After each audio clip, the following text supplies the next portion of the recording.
Bonjour, comme chaque semaine cet été, je vais vous parler d'une thématique et aujourd'hui je vais vous parler de la nicotine chez les jeunes, pas chez les adultes, chez les jeunes.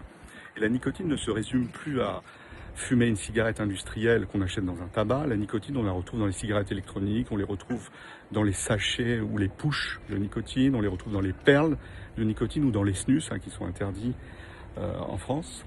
Et ce marché de la nicotine a attiré les jeunes. Pourquoi? Parce que c'est attractif, parce que c'est coloré, parce que c'est aromatisé, parce que on peut consommer de la nicotine en cachette, on peut dissimuler sa consommation.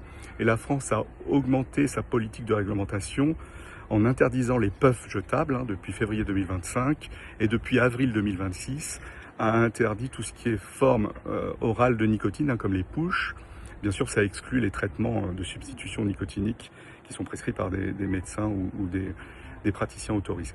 Alors mes trois conseils, c'est quoi? C'est déjà, c'est pas parce qu'il n'y a pas de fumée qu'il n'y a pas d'addiction. La nicotine est très très addictive, donc quelle que soit la forme chez les jeunes, cette nicotine peut rendre addict.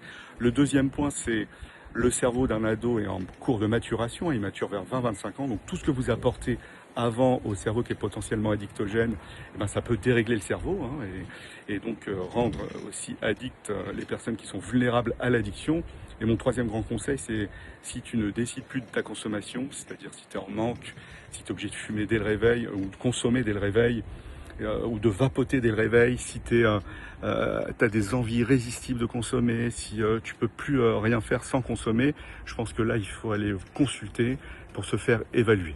Le 12 octobre, je serai au théâtre Édouard VII pour une conférence qui va s'appeler Sexe, drogue et rock'n'roll, sommes-nous tous addicts? J'espère vous y voir très nombreux et nombreuses. C'est en présentiel et pour ceux qui ne pourront pas être là, il y aura un streaming live direct. À bientôt.